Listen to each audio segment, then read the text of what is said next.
Hello friends, welcome to அக்கம் பக்கம் சமையல். இன்றைக்கி நம்ம என்ன பார்க்க போகிறோம்னா, ஒரு புதுவிதமான ஸ்நாக்ஸ் எப்படி பண்ணுறதுன்னு பார்க்கலாம்.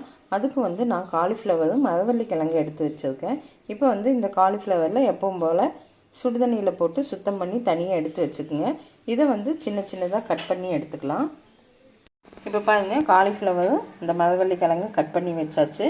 இது நேற்று வாங்கின கிழங்குங்காட்டிக்கு கொஞ்சம் கலர் சேஞ்ச் ஆகிருக்கு, ஆனால் டேஸ்ட் எல்லாம் அப்படியே தான் இருக்குது. இப்போ இதை அடுப்பில் ஒரு ஸ்பூன் ஆயில் ஊற்றியிருக்கேன். ஒரு வாசத்துக்கு வேண்டி பிரிஞ்சி இலை இருந்தால் ஒன்று சேர்த்திக்கிங்க. இப்போ அடுத்தது ஒரு 2 வெங்காயம் கட் பண்ணி வச்சுக்கோங்க, பெரிய வெங்காயம்.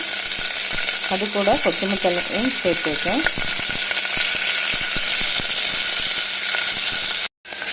இதை நல்லா வணக்கி விட்டுக்குங்க.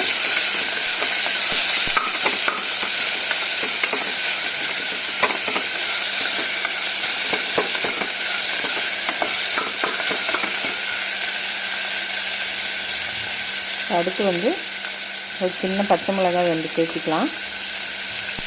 ஒரு தக்காளி கட் பண்ணி வச்சுருக்கேன், அதையும் சேர்த்துக்கிங்க.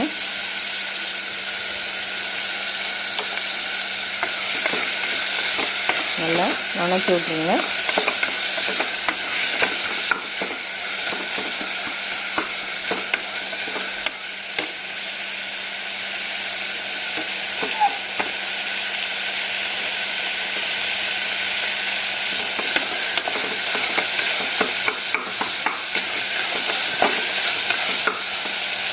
அடுத்து பார்த்திங்கன்னா இஞ்சி பூண்டு விழுது ஒரு 2 ஸ்பூன் சேர்த்துக்குங்க.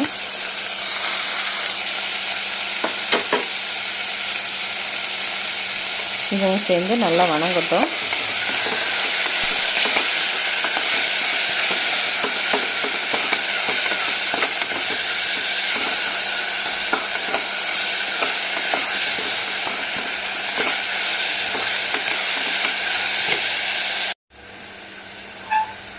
இஞ்சி பூண்டு போட்டோன்னே அடி பிடிக்கிற மாதிரி இருக்கும். எண்ணெய் பத்தலைன்னா இன்னொரு ஸ்பூன் ஊற்றிக்கிங்க.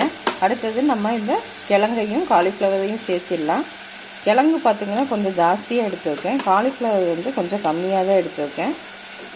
உங்கள் டேஸ்ட்டுக்கு தகுந்த மாதிரி நீங்கள் அது போட்டுக்குங்க. இப்போ காய் சேர்த்துக்கிட்டதுக்கப்புறம் அவங்கவுங்க காரத்துக்கு தகுந்த மாதிரி மிளகாத்தூள் சேர்த்துக்குங்க. நான் ஒரு 1/2 ஸ்பூன் சேர்த்துவேன். அடுத்தது மட்டன் மசாலா இருந்தால் ஒரு 1/2 ஸ்பூன் சேர்த்துக்குங்க. கொஞ்சம் மஞ்சத்தூள் சேர்த்துக்கலாம்.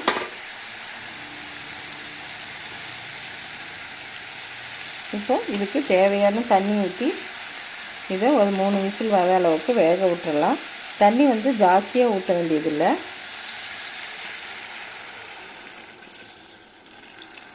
அவ்வளோதான், போதும். இந்த கிழங்கு வேகிற அளவுக்கு ஊற்றினீங்கன்னா போதும். இப்போ இதுக்கு தேவையான உப்பு சேர்த்திக்கலாம். பாருங்கள், அந்த கிழங்கு வேக வைக்கிறதுக்குள்ளே நம்ம இது சப்பாத்தி ரெடி பண்ண போகிறோம்.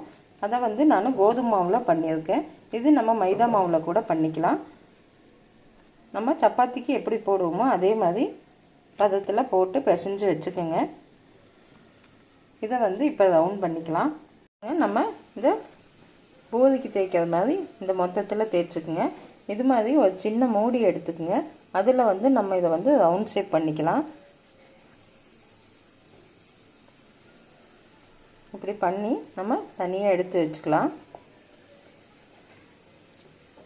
அதுங்க இது மாதிரி ரவுண்ட் பண்ணி வச்சாச்சு. இப்போ இதை எண்ணெயில் பொரிச்சு எடுக்க போதும். எண்ணெய் நல்லா காஞ்சிடுச்சு. நம்ம கிழங்கு வெந்துடுச்சு, 3 விசில் வந்துடுச்சு. ஆஃப் பண்ணிக்கலாம். இப்போ இந்த பூரியெல்லாம் இப்படி போட்டு நம்ம சுட்டு எடுத்து தனியாக எடுத்து வச்சுக்கலாம். பாருங்க, காயெல்லாம் நல்லா வெந்துடுச்சு. இப்போ நம்ம எண்ணெயில் பொரிச்சு வச்சோம் இல்லைங்களா, அந்த பூரியை இதில் கொஞ்சம் சேர்த்திக்கலாம். நான் கொஞ்சம் தான் சேர்த்திருக்கேன், மீதி அப்படியே இருக்குது. அது சாப்பிடும்போது கடைசியில் சர்வ் பண்ணும்போது நீங்கள் போட்டு கொடுக்கலாம்.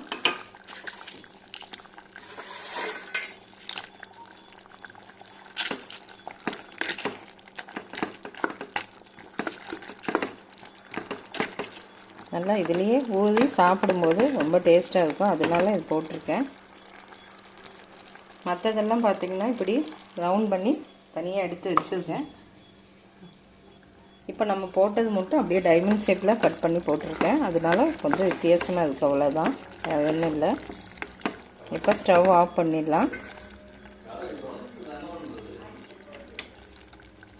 அவ்வளோதான், நம்ம ஸ்நாக்ஸ் சாப்பிட ரெடி ஆகிடுச்சு.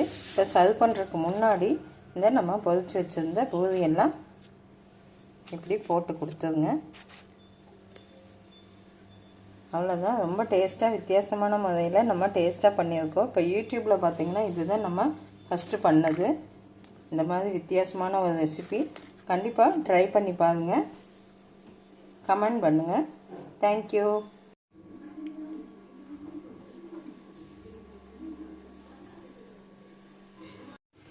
ரொம்ப நல்லா டேஸ்ட்டாக வந்திருக்கு. நம்ம சாப்பிடும்போது வெங்காயம் இப்படி பொடி பொடியாக கட் பண்ணி அது கூட சேர்த்து சாப்பிட்லாம். இஞ்சி பூண்டு விழுது பார்த்திங்கன்னா இதில் 2 ஸ்பூன் சொல்லியிருக்கேன். இதை வந்து 1 ஸ்பூனாக மாற்றிக்கலாம். கொஞ்சம் அது மட்டும் ஜாஸ்தியாக இருக்கிற மாதிரி இருக்குது. மற்றபடி டேஸ்ட் வந்து ரொம்ப செமையாக இருக்குது. கண்டிப்பாக செஞ்சு பாருங்கள். இந்த வீடியோ பிடிச்சிருந்தா அக்கம் பக்கம் சேனலுக்கு சப்ஸ்கிரைப் பண்ணுங்கள். ஆரோக்கிய உணவு வாழ்க்கைக்கு நிறைவு. தேங்க்யூ.